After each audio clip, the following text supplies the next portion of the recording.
When clothes are passed on, wisdom is passed on too. In this episode, with our first guest on the podcast, Neha Dimri, we ask ourselves, why do we wear clothes? We look at the journey of how fashion came to be, its significance and evolution through time and age. We demystify some fashion jargons, we reflect upon trends, and of course, speak about clothing as ritual. This conversation with Neha urged me to pause and think about the clothes I wear. I hope you too would have something to take away from our conversation.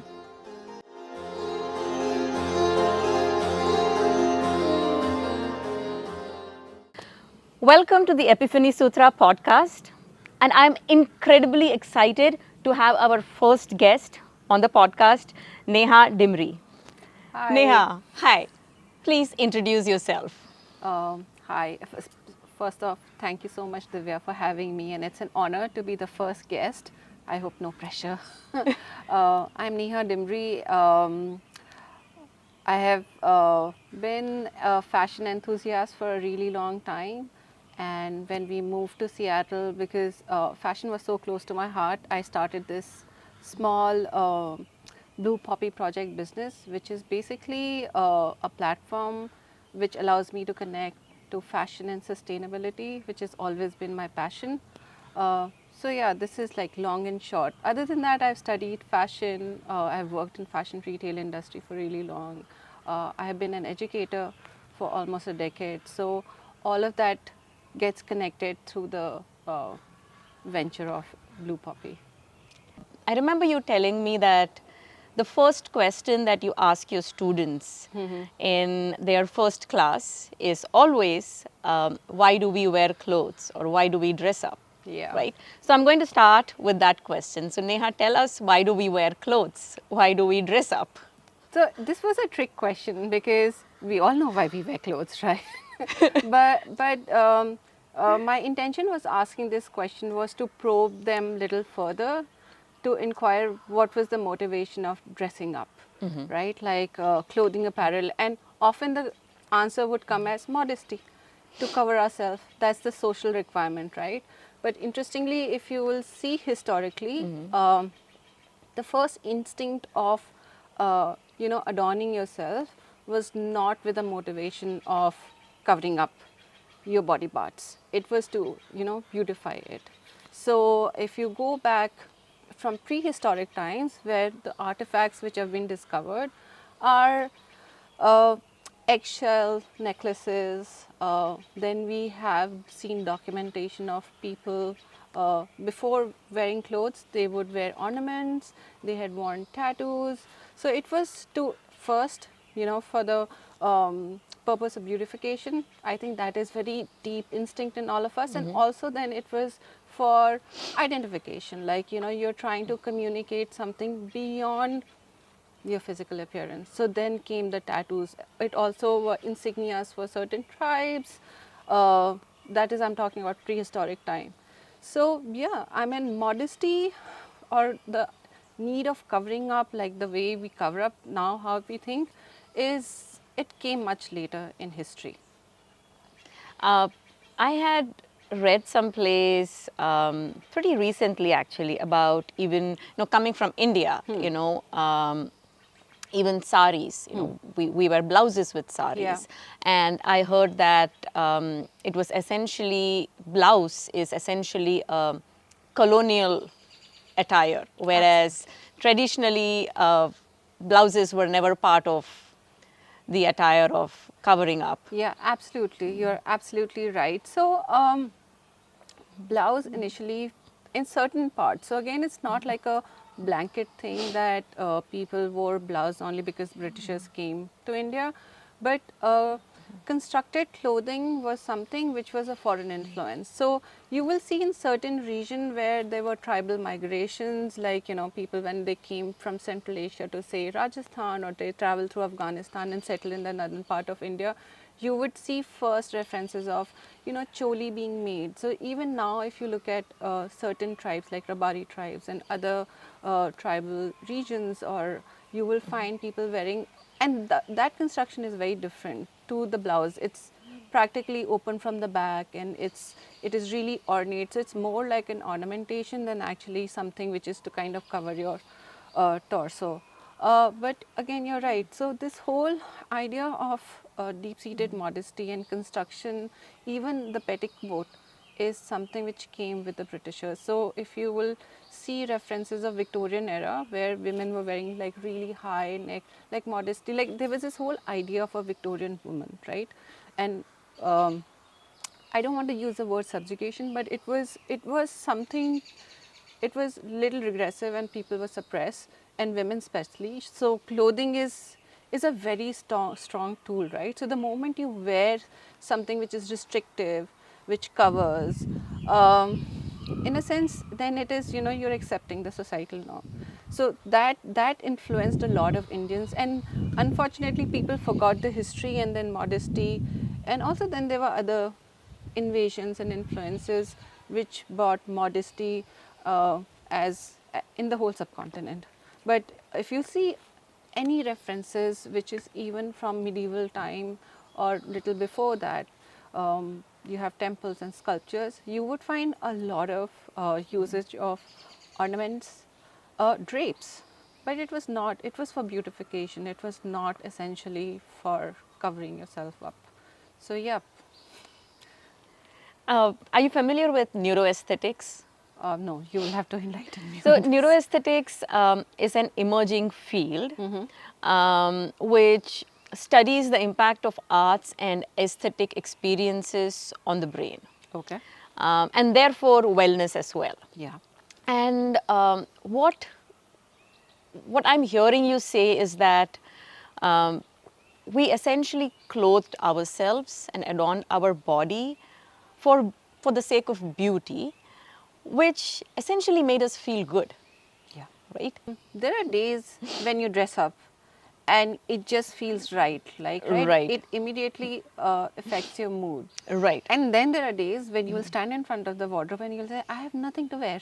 It's because, there is something about how you feel mentally, how you dress up, and how it so there's this whole, again, a scientific, researched, well-established, what do you say, a topic or a subgenre of, dressing up, where we talk about power dressing. Like, for example, when Hillary Clinton was running for presidency, I think it was her second last debate, and she wore a white and purple suit, which was the color of suffragettes. And that is, so power dressing is a thing. So that is, again, something to do with your psychology.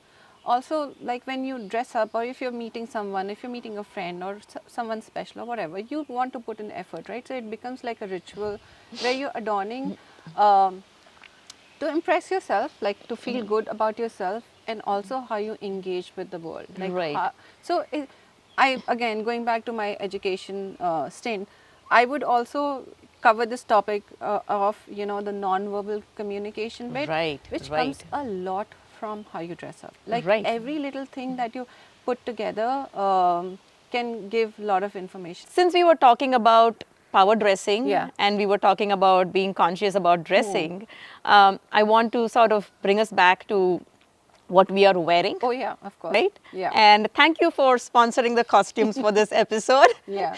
And we are wearing outfits from the Blue Poppy Project. So can you speak about that? So again, before I Right. answer the question, how do you feel in the outfit that you're I wearing? feel great. Yeah. I feel great, yes. So it's so we can break it down. Like, I know you, so I thought that this is the kind of color which works as per your personality or what I've seen you like, and I find you like really interesting. Like, you have to see Divya's house. Like, there are so many little things which have been well curated. So it's the color. It's also the so here I'm going to talk about a little bit about the dress that you're wearing, and then I'll come to what I'm wearing. It's a ikat pattern, design, fabric. Right. Now, a lot of people do not know what ikat is. So ikat is actually a tie-dye technique where yarns are dyed beforehand, like the designs, whatever has to be put, and then they are woven. So it's a very labor-intensive process. Also, there are two types of ikat. This one is single ikat, which is like one set of yarns are tied, and then there is something called as a double ikat, which where if you know how fabric is constructed, there are two set of yarns in play. One is vertical, one is horizontal. So imagine that a fabric does not exist. You know, there is no surface for you to explore, but you're imagining the thread by thread design. Everything is tied together, and a design is formed. So there is so much work into it. So that is what I'm saying. Like, How do they know what design to weave? so two things. If you'll see ikat as a pattern, is mostly geometrical. They have graphs. They have paper. It's fairly technical. Also, these are very skilled artisans who are building this, and the knowledge has been passed down from one generation to another generation. When you say one generation to another, is it through families? Yes, it's mostly family tradition. Okay. Like most of the weaving community, like I And think this is specific to India, right? so ikat is not specific to India. Right from Japan Okay. to Indonesia Okay. to India and even to Uzbekistan. Like there was a beautiful traveling exhibition which came to Seattle, and in that they had products from all across the world which were basically ikat. In fact, you would like we can do another episode on this, that how fabric ties different region, and there is so much of commonality that if you actually know about it, you would be astonished. Okay. Right? So we will leave it to that. But Right. coming back to ikat, it is not India specific. So it traveled through different trade routes and all of that. Every piece of fabric, if you start investigating, will tell you a beautiful story of history. So what I was coming to was about how there are different type of ikat, and you asked me that how do they know the design. So Right. one of course is it is passed on from like father to son. Also it's a community effort. Right. So the whole family, the lady of the house would be involved in probably setting up the yarn or preparing the pre-loom process. Like everyone in the community is involved. So imagine that what you're wearing has been developed by so many people. Like so many hands have touched that yarn, that cloth, for you to ultimately wear it. And the idea of Blue Poppy was this, and I'm so glad we're having this conversation, is that for people to take a pause and be a little mindful. Again, coming back to the ritual bit, like Right. when you put on something, and imagine like clothing is your second skin, like we were talking about the non-verbal thing, like the moment what you wear, psychologically, so it starts impacting you in so many different ways. It is a way you're communicating to the world without even saying a word. Right. So when you are aware of all those touch points, when you yourself would know that what it means, imagine how much it will enrich your life, your thought, and also your conversation, right? So automatically, and also like then it, you know, the blend of well-being that we are talking about. Right. If you know what it takes, you will have little bit of gratitude towards people who have made it. Right. So and gratitude, like if you go to any therapist, they will say that be thankful, and it will take away half of your stress because you'll realize how blessed you are. Right. Yeah. So that is what you're wearing. What I'm Okay. wearing has also a very interesting story. This is designed by one of my friends back in India, and so the whole black color that you see is derived from iron oxide and jaggery. Okay. So it's natural dye. So again, there are so much of chemicals in your clothing. And I don't blame people because it's not something which is taught to you in the school. If you happen to click on a reel or a story on social media, then probably you'll come to know about it a little bit. But essentially, where do you get the information? Brands would never disclose it, that what they're using is actually harmful for you. Probably who are even placing the order, a lot of people within the industry would not be aware. They would just see it as a operational thing, right? Get cheapest clothes, make the trendiest cuts, Right. and sell it to a customer at a good price point so that, Right. you know, they feel good. Like, and it does give you that high when you're shopping, like, you know, that release of happy hormones. But also the amount of chemical that can be passed down from your clothing to your body is phenomenal. So this is organic cotton. The bleaching process is done by herbs, and then everything is printed, which is natural dye. So even if I sweat and the chemical or whatever this thing is there, natural chemicals which is going to get into my skin, is not going to harm me. Okay. So, and it's breathable, it's cotton, it's natural, it is we are whatever natural, organic bioforms, right? So similarly, if you wear something which is natural, in fact, in India there is so much of India and other places as well. Like there is so much research which was done in ancient time in terms of what type of herbs to use to dye. Like even here in Pacific Northwest, there are incredible plants and roots and lichens available which people traditionally have used for dyeing their clothes. Right. It has medicinal property. Like Ayurvastra is a from Kerala. I think there are a couple of companies who are reviving.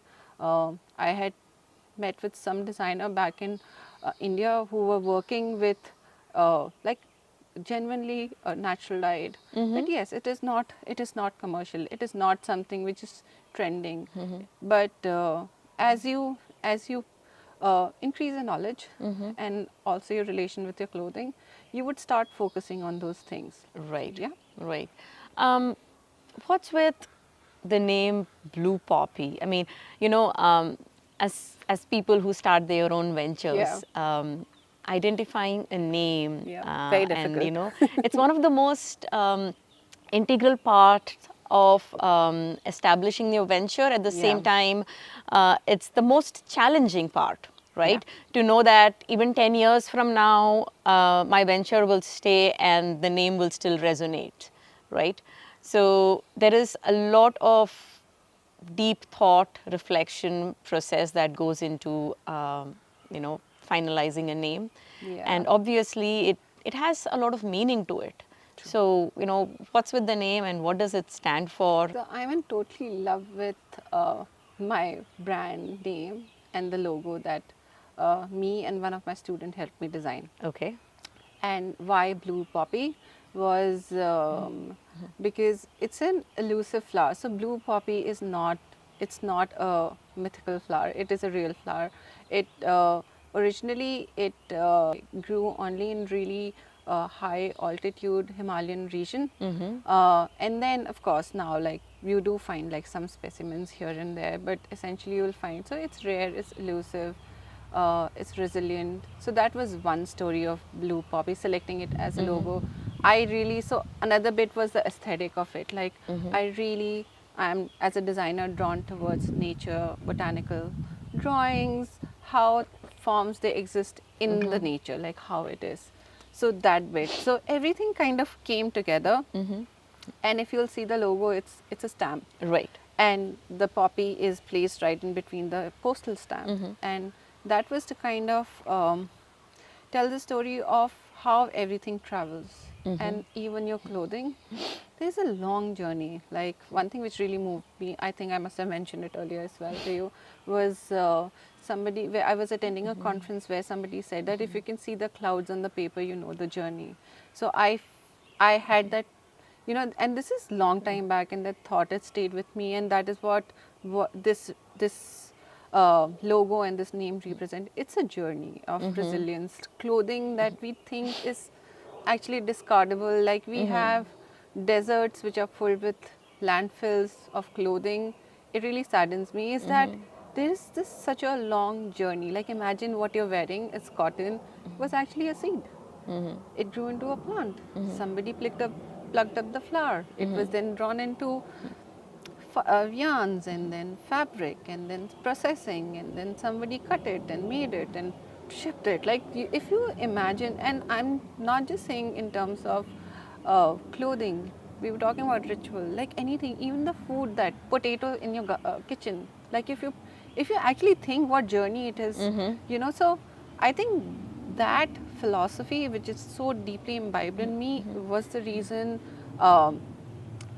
it came out as a stamp of blue poppy as a logo for this clothing. And it's a project, it's an experiment. I'm still experimenting, finding avenues to collaborate. So I'm so glad we are having this conversation. I'm really grateful. And also other, like there are so many things to learn, discover and share. So that is what the whole journey of blue poppy is. As you were talking, one thing that I'm finding underlying all that you're saying is the concept of sustainability, Yeah. right? When you're talking about landfills, when you're talking about cotton wear, and when you're talking about going back to artisans. So there are I'm feeling it connecting to Yeah. that. I also heard you say how things get passed on, right? So in terms of cultural and traditional practices, right? That is something that I'm thinking. And I think this also, sort of connects to trends. So I want to talk about three things broadly. One is, to begin with, we are constantly being bombarded with a lot of verbiage, vocabulary, and terminology around clothing, right? There is sustainable wear, there is ethically sourced materials, then there is handmade, then we have luxury wear, there are premium brands. And a lot of times I'm trying to pick up ethical wear.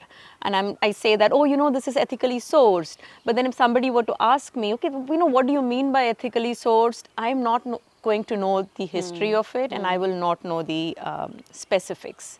So the first thing is, can you help us understand, one, what these concepts mean, so that next time I'm picking up something, I know exactly what I'm picking up. And also, if you could share, more resources where I can and our viewers, we can all educate ourselves more. If we have a question, where can we go and get answers to our questions? Okay, so it's a big Yeah. umbrella, So and let's just start with this. Let's just start with vocabulary yeah. So first. let's start with, say, sustainability, and I'm going to give a very quick. In 1970s, this whole term sustainability was coined, which meant was you do not use the resources available to you in a manner that it is not left passed on for the next generation. So whatever we have, we use it in a manner that you are able to pass it on to the next generation. So it is, nature in its way is sustainable. It will replenish. But the point is that how much are we extracting? So you must have heard this, again, very common on social media is they talk about that we need like 2.5 times of earth resources that we consume in one year. So you need more planets to sustain the demand of whatever 7-8 billion people who are there. Another interesting fact is that most of the consumption, like this is my research is not right now updated, but when I was researching a couple of years back, still the majority of consumption come from the West. So the production happens in, say, eastern side of the world, which you will see has a large population. There is, again, you can check the statistic, like most of the world population is that in that circular Asian region. But maximum consumption happens specific to apparels. I'm talking about fashion. Fashion would be a larger term, which includes clothing, apparel, footwear, accessories, and all of that. It happens in evolved market in Europe and in US, and so on and so forth. I will give you a timeline to understand this. Is that if you, like, people who grew up in 90s would probably understand what I'm saying, is that when you were a teenager growing up in 90s, you will realize that there was less clothing available. Clothing was expensive. People had to plan their purchases.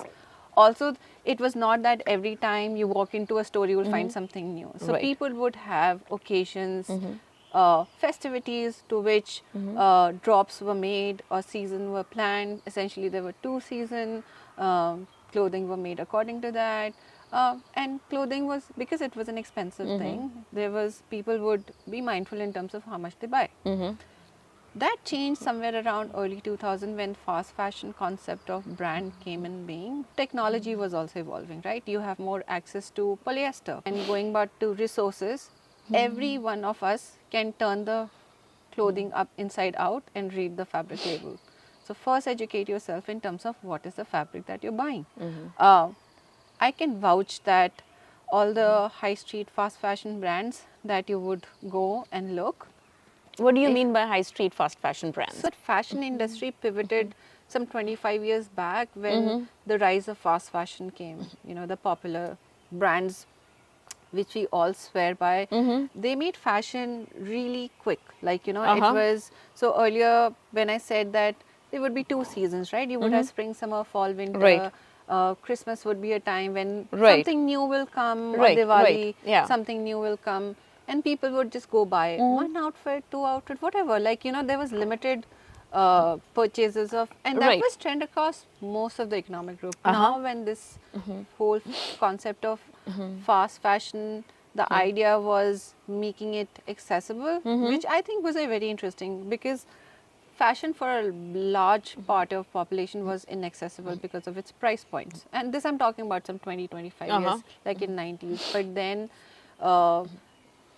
although it was a great business model, nobody realized that how quickly people will get addicted to it. So now, just to put it in perspective, certain favorite brands, go-to brands of people, would have as many as 50 seasonal drops.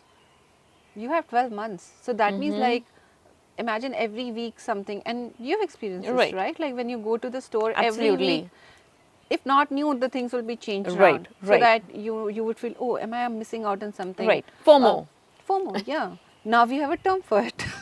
So the idea was, we don't need so much, but then of course technology helped, right? Right. Production of polyester, which is like a cheaper fiber, and things started being produced at large scale quantities, bigger factories, millions and billions of pieces are made every year. Right. And it is consumed by 40% of the entire world's population. Like I said, most of the consumption bit happens towards the western hemisphere of the world. Most of the production would happen on the eastern side.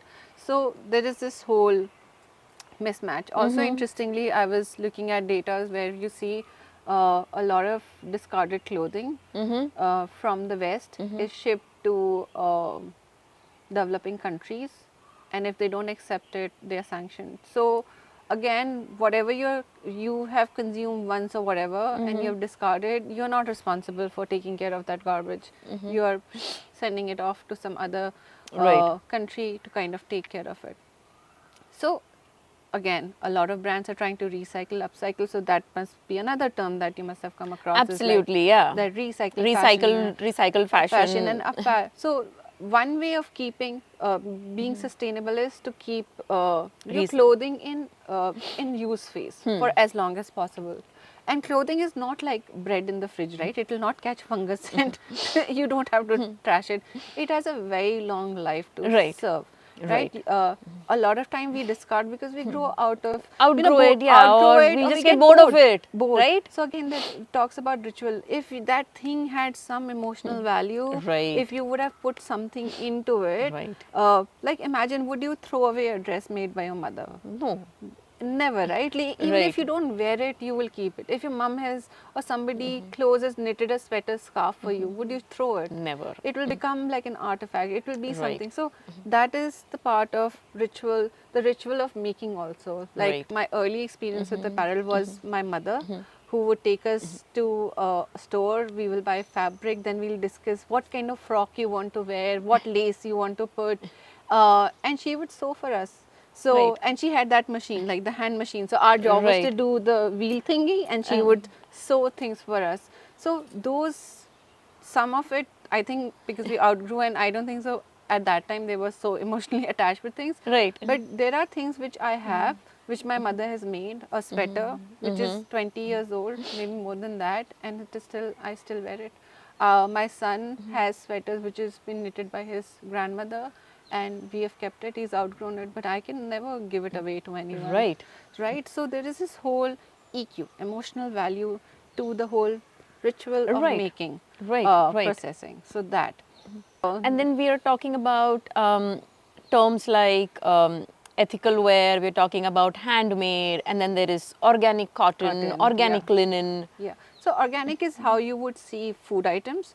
Anything which does not have pesticides, insecticide, like anything harmful, heavy chemicals, because what do you say? Clothing is essentially, a lot of it is sourced from plants like cotton, linen, or from animals, silk, wool. So if they are processed in a manner where there is less use of chemical or chemical which would not harm you, it's organic. There is certificate. Like you can find certified garments which are organic. That is one. Ethical, on the other hand, is like a lot of animals get abused in fashion. So thankfully, people stopped. There was a huge push movement around fur, and so fur is something which is actively being discarded by even the luxury brands, is because it's really brutal. So, how ethically you treat uh, say animals or then people, like in the supply chain, are they paid fair wages? You know, there are some places, I think by and large this has been reduced a lot, but there are still in pockets it does happen where women are paid less wage than men. Even children are employed, you know, so there are bigger factories who would get an order and they will give it to sublet to other factories, and they would give it to children and women, and they will produce it for much cheap rate. So the question is that, you know, you would see different rates of clothing, right? And you would wonder that if you can get a t-shirt for say $5, $10, $15, Right. why would I end up paying, I don't know, like $70, $80, $100 even for that matter?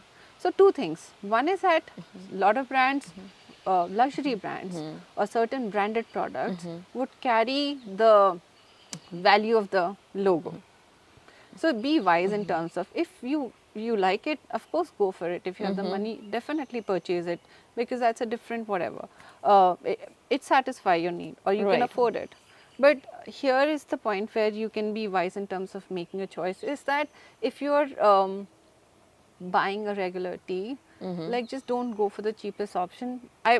From even if nothing else, from a consumer point of view, see how the material is. Right. Like even if it is, you know, what you're putting on your body, is it good quality? Is it decently made? And if you have to pay little bit more, see it as an investment that you will end up wearing it for a longer duration. Maybe Right. that strategy could be for foundation garments, like what you wear underneath your clothing. There are plenty of organic options which are available, well-made options are available, and what also it does is that it's health giving, Right. that you're not leaching chemicals through your skin.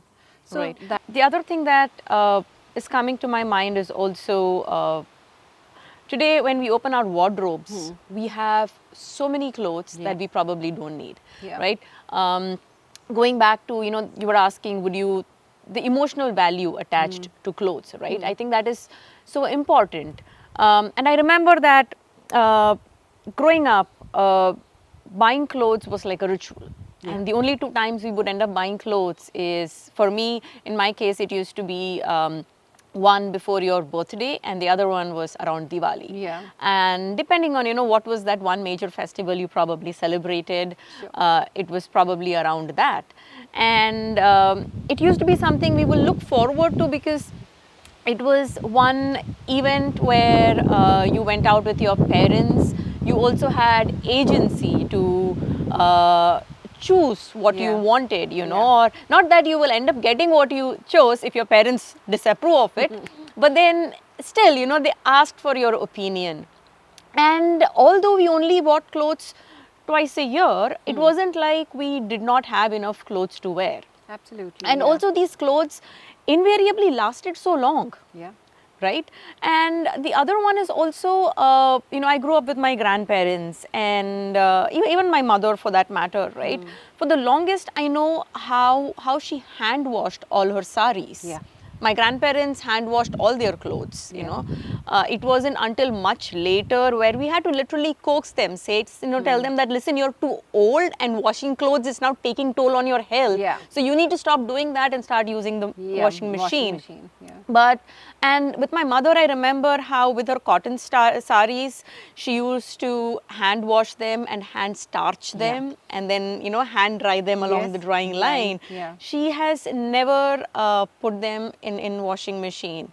And I have some of her saris and I don't hand wash it.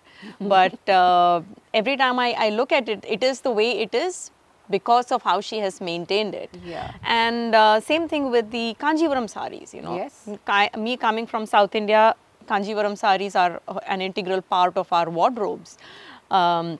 So I remember how she used to wash her Kanjivaram saris in salt water to prevent the at least the first wash, Yeah, right? yeah. And also, uh, especially with those saris, we were told you should not wash them as often. So somewhere you wear them at least 5 or 6 times before you even wash them, Yes. meaning somewhere that is also saving resources, right? You're Yeah, so saving on water and I'm so glad you brought this up, is because one of the things is that when we produce anything, the majority of energy in maintaining that product is after the consumer has bought it. Like if you go to a store, if you buy a t-shirt, now when you buy it, start wearing it, washing it and all of that, uh, and uh, and that is the time when most of the, what do you say, energy will be consumed, wherein so the whole story of carbon footprint and etc, imagine your mother did not know about carbon footprint, right, right? But she was practicing it, right. and that is ancient wisdom. It is also sensible, common sense, whatever decision that you do. So I'm just thinking, when you're talking about Kanjivaram sari and you should wear something couple of times before you wash it, there was this whole, again, research done by, because when this whole problem of fashion being one of the most polluting industry started becoming a mainstream conversation point, a lot of people started researching and figuring out that how do you reduce the carbon footprint of, or increase the longevity of clothing. One interesting fact, I can't remember whether it was on an online course or in one of the seminar, is that one of the CEOs of Levi's, he has a pair of jeans which he doesn't wash. It is kept in freezer, and he, as per them, like, you don't need to wash your jeans that often, and it's very true. I'm like, jeans have a lot of life in them. It's a very In fact, I rugged wear. remember they used to say that if you wash your jeans too often, they will get spoiled. Yeah, it will lose its shape. So, and also then there are certain bloggers and researchers started saying that, and which makes sense. Vodka is alcohol, so you spray alcohol in certain points where you sweat, and you clean your, like, spot clean your garment and all of that. That is also a good way of Well, that is dry cleaning, right? not dry cleaning is, again, is a professional cleaning done with solvents and all of that. That is a different story. But at home, you don't need to wash your clothes as often, especially when you're living in this side of the world. Like in India, I understand, because we sweat, there's a lot of Or dust and all tropical of weather that. for that matter. Any tropical weather where you, if your perspiration is really high, ideally please wash it. You don't want to be smelling like something. That And you also don't want. hygiene wise, right? But a lot of garments, even in tropical region, if you're not sweating that much, if you're sitting in an air conditioned office the whole day, your clothes can be used couple of times before they are put for washing. That way you increase the longevity. Hand washing is such an incredible, so this another thing which I spend some time when we sell our clothing to people, is we try to tell them that how do you take care of, because these are handloom fabric, they are Right. natural fabric. If you spend time, like the whole tip of using salt water is the first step for a rich dyed fabric, is the of making sure that the color stays long, or it doesn't fade so easily. Silk would be washed in special detergent, right? Because Yeah. it's Or shampoo. on shampoo, because it's protein, right? Right. It's silk is protein. So how you take care of your hair is you take care of your silk. But Divya, another thing is, you're talking about these things. If in today's day and time, with the kind of price points that we have, I can bet my life on it that it will be very difficult for you to go and find a real 100% silk blouse. Right. These fabrics are not available anymore. Half of the Right. time, if you write silk, they will dish out art silk, which, like, people will just use any term. And even for saris, they're made out of polyester. So again, I think people need to put little effort in understanding, knowing. I think best resources, talk to your mother or grandmother Right. if they are still around, learn from them, Right. because or internet is there. Start exploring, because clothing is, like, we have discussed, it's your personality, it's your Right. persona, it's the armor that you wear, or is the language that is that unspoken language that you're using all the time to communicate. It is such an enriching, I mean, if you, and a lot of us, if we have that option of resources to buy these things, we are privileged, because a lot of people aren't. Right. another interesting fact was that during Second World War, when there was scarcity and everything was rationed, it was called CC40 or something, especially in Britain and all of that places, when resources were really scarce, people got really innovative. So one of the things was like women would wear silk stocking. That was like how men would not step out of the house without a hat. Like I'm talking about Europe now. Right. Women would not step out without the silk stocking. Right. But since silk was all diverted to produce parachutes, so women would just like put a line of the seam at the back of, like paint it, Okay. to give an illusion of that they're wearing stockings. So cool. So innovation. So I'm not saying that stop buying clothes, but maybe limit. Yeah. Okay, and get innovative. And also, I think making educated choices, Yeah, right? Like, yeah. We are not here to prescribe or preach people what they should do. End of the Absolutely day, these are all personal choices, and we all have a choice. The only thing Absolutely. that we're trying to do is to, pass on information so that when we are making those choices, we are making an informed choice, an educated choice. And I call planting seeds in everyone's mind. Is that whatever we are discussing is it's not necessary that everybody needs to follow it, but at least take a pause and give it a thought. Right. If you spend a little bit of time on this thought, you will realize it is rational. Right. And it will enrich your experience with your clothing. Right. Savor it, like the slow. It's another term, slow fashion, right? Right. So, and the slow living and everything, like even Right. how you do things in the house, like Right. have a piece of furniture which is durable, or clothing that is durable, or Right. something. Yeah. So slow, mindful, your mind will be at peace. Yeah. You will have more stories to share with your own self, with people, with your children, or Right. whatever, your Yeah. dog, if they're listening. Talking about your mind will be at peace, I think it brings us back to the wellness practices, and you did touch upon trends as we were starting this conversation, and I said we want to definitely Yes, yes. spend some time talking about trends. And something that I've been thinking about is, trends have always existed, right? Yes. In fashion, in the way the clothes we wear, right from winged eyeliners to puffy blouses. I Yeah. was thinking about it when I Yeah, wore it's this retro this morning, element, yeah. bell bottoms, and Yeah. but the difference is that what I remember is when I used to see those trends in the past, it was people of all sizes, of all colors, first embracing themselves, their bodies, and their spirit for who they are, and then adorning that with the Yeah, trends. yeah. And today, what I'm seeing is that there is a trend, and people are, instead of using that to adorn themselves, people want to transform and try to fit into that. Yes. Right? Yeah. And somehow, where today we are having a lot of conversation around concepts such as diversity and all of that, whereas I feel that we were diverse and specific to fashion industry. We feel like when I look around, I find more homogeneity. Yeah. And the need to to have that perfect body or that perfect hourglass figure, so much so that people are also, it's it's their choice to go under the knife, and they can do what they want with their bodies, but then it's definitely seems to be more rampant, right?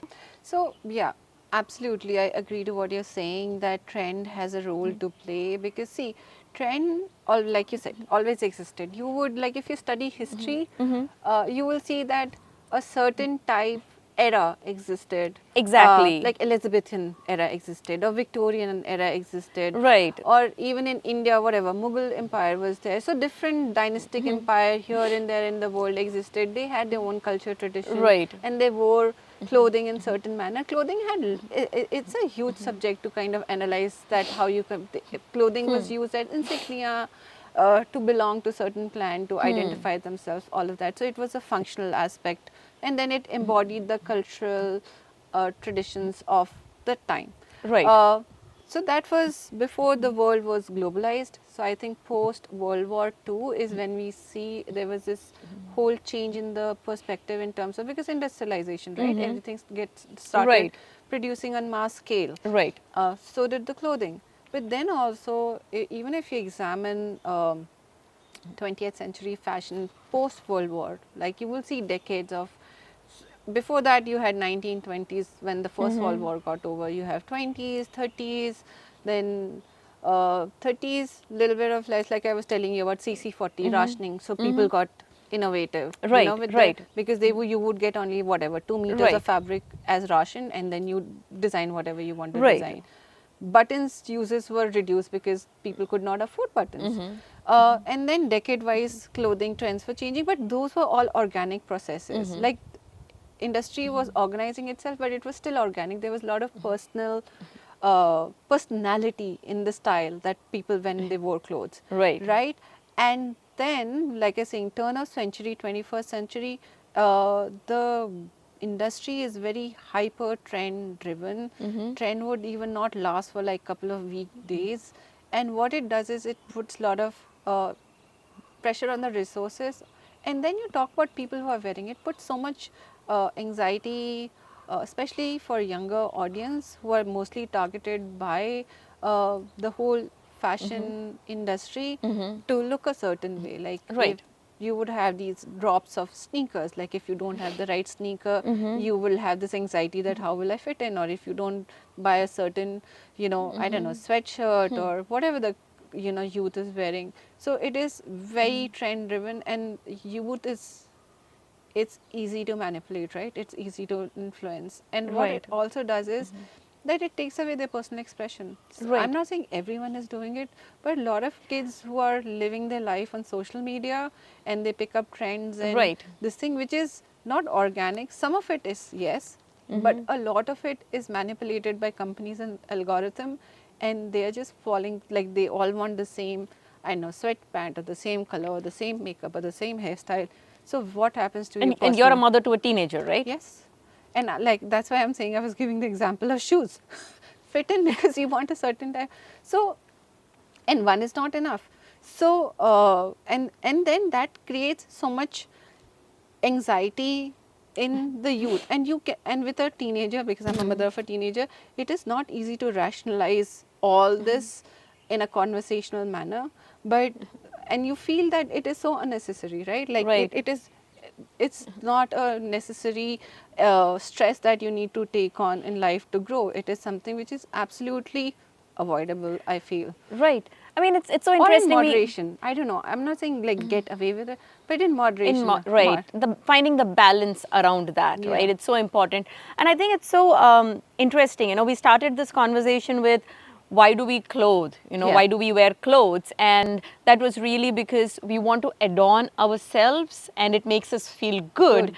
And today we are at a place. The way this journey has gone is that today we are wearing clothes and we are not feeling good about ourselves, right? And we want to do things to make sure that we fit into it. And it's like the other end of the spectrum. I would probably like to reflect on this is that it has been a journey. It's like what I was even 5 years back is not who I am right now. And my relationship with how I interact with clothing design has changed immensely over a period of time. That I have this deep sense of pride and also groundedness to know that whatever I have in my wardrobe is essentially either from artisan, and I'm not boasting. I used to buy clothes when I was back in India. Like, that is why I'm saying it's ever evolving. Is we all have gone through that phase where you go Right. and buy from, you know, the trending top and the trending this thing. But now life has slowed down a little bit, and I started reflecting on that what I wear is like practice what you preach, is where has it come from. I also love uniqueness in your clothing. Maybe that kind of confidence comes with the age that you don't care about the world much. You're happy with your own skin. Earlier, you would hit the gym to be in a certain shape so that you can wear that trend. You know, that has changed. I want to go to the gym, or I want to work out, is I want to stay fit and healthy, and I will wear the clothes which my body type is, right? Whatever my shape is. I'm not going to try and transform it because I want to fit into that trouser and wear that tuck-in shirt. And it has taken so many years working in industry to kind of come to that realization that you need to love yourself and there is enough options. And especially after moving to US, I have this deep gratitude towards the kind of craftsmanship that we have in India, and that we took it for granted. So whatever little I can pull through the channel of Blue Poppy, or even through my social media, or whatever communication, or whatever this conversation that I'm having, or whenever I meet my friend like you and talk about it, it gives me great satisfaction. Neha, I want to ask you, what kind of ritual do you engage in? That brings together your deep connection and relationship with clothes, wellness, fashion. What's your favorite? I'm just thinking if it qualifies as a ritual or not, but my approach towards dressing up and the things that I follow mostly on day-to-day basis is I dress up to make myself happy. Okay. Like, it's my happy space. So a lot is governed by the mood of the day. I'm not going to the activities. Yeah, everyone has a to-do list to do, Right. right? But I find that space where my activities have ceased for the day, and then I wear what I like to wear. Right. I like to look good in it, how I feel about it. I find my afternoon space really special because I have that 1 or 2 hours which is purely for myself. And actually a lot of time doing nothing. And doing nothing means not watching TV, or even sometime even not reading a book, but engaging with my own self and with my own thought. Or maybe sometimes it could be reflection in through meditation or whatever. But just sitting with a cup of coffee, because coffee is what I drink in afternoons, is that time that I spend with myself. I feel good about it. And I look back and I don't think so I would have done that earlier, but I'm really grateful that I have that space. It's not every day, but whenever I can create that ritual where you do it for yourself. You Right. look into the mirror and you feel happy. You have nowhere to go. I have nowhere to go, but I will still dress up. I'll put on little makeup, sit and just spend time with myself. And it's the power of clothing, right? Like when you step into those outfits, step into those clothes, it's Yeah. like it could be like you're getting superpowers, or it could be like you are stepping into a completely different zone, Yeah. right? Yeah. And that is just so beautiful. And it's also the power of ritual, because what ritual does is it helps you to step into a space where you break away from your mundaneness, and you are in a what is called as a liminal space where transformation happens. Yeah. And then the moment you step out of it, you are in your everyday zone again. I'm just thinking, they were like, you made me think about it and reflect on it.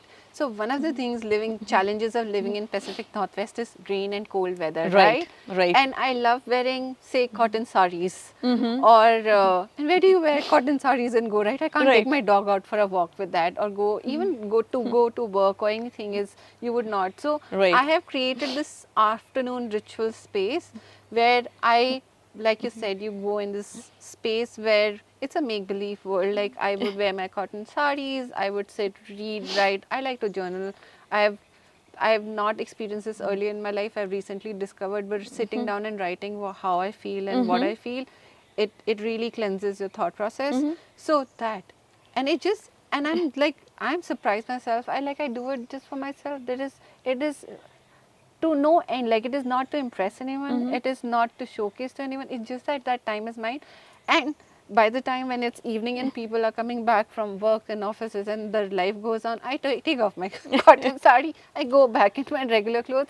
But it's such a joyful moment, like, And there it is threatening to rain right now. and now it is like the threat is like coming. to Yes, reality. I think this is also a sign for Sign. us to probably end our conversation here. I want to give something to you for adding to your ritual. Oh wow. This is called as essences Essences is a set of 5 curated rituals. Oh, yes. From Epiphany Sutra. I have designed these rituals, and it's essences because these are all focusing on the senses, and each ritual is dedicated to one sense. Yep. And the hope is that that will help to expand our sensorial perception. I love that. So yeah. thank you so much. Thank That's you, a small Divya. gift for you. Thank you. I from think it'll Epiphany become part Sutra. of my afternoon ritual. But I thank you hope so much. so. And thank you so much for your time and for sharing your wisdom with all of us. I don't know, it was wisdom, but pleasure is Definitely. all mine. And I'm sure we are all going to make educated choices Yes. when it comes to buying our clothes. And you've also left us with so much to reflect upon, right? And if you're still watching us, then I want to invite you all, urge you all to think about why do you wear clothes? Why do you dress up?